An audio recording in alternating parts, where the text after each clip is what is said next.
பரிதாபங்கள் channel நகைச்சுவா பல்வேறு நிகழ்ச்சிகள்லாம் போட்டிருக்கிறாங்க. இப்போ சொசைட்டி பாவங்கள் அப்படின்னு சொல்லிட்டு ஒரு நிகழ்ச்சி போட்டிருக்கிறாங்க. இதில் ஆணவ கொலை தொடர்பான விஷயங்களும் அதில் வருது.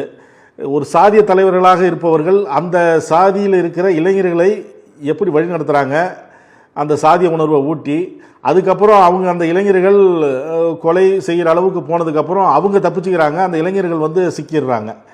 இதை மையப்படுத்தி இப்படிலாம் இளைஞர்கள் இருக்க வேண்டாம், திருந்துங்க அப்படின்னு சொல்கிறது தான் அந்த நிகழ்ச்சி அமைக்கப்பட்டிருக்கு.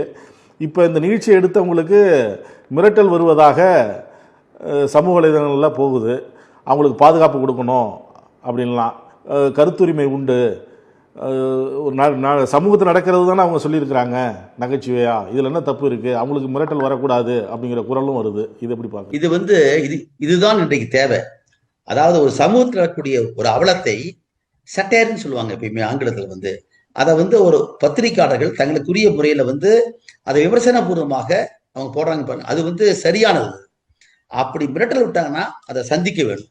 என்னன்னு கேட்டா, இப்ப உங்களுக்கு தெரியும் டெவில் அப்படின்னு சொல்லிட்டு கரண் தாப்பர் ஆனானப்பட்ட ஜெயலலிதா கிட்டே ரிப்போர்ட் நம்ம நக்கீரன் பத்திரிக்கை தான் பண்ணிச்சாரு போறாமே, அதாவது தமிழ்ல போட்டாங்க போறாமே, டெவில்ங்கிற இதுல பேட்டியில கொடுப்பாரு.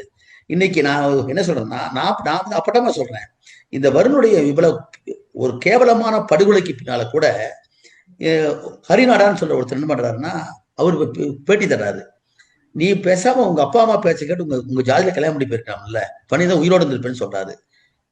கோயம்புத்தூர்ல பாத்தீங்கன்னா எவ்வளவோ வழக்கு நம்ம நடத்துறோம், கும்மி அடிக்கிறாங்க எல்லாம் கூடி, முருகன் பேர்ல கும்மி அடிக்கிறாங்க. கும்மி அடிச்சுட்டு சத்தியம் வாங்கினாங்க பொண்ணுங்கிட்டாரு. என்னன்னு, நீங்க எல்லாம் நம்ம சாதிக்கார பொண்ணு தான் கல்யாணம் பண்ணிக்கணும், அந்த பையனை தான் கல்யாணம் பண்ணு சொல்றாங்க. இதுக்கு பேர் என்ன? இது ஒரு சாதிய வன்மம் தான்.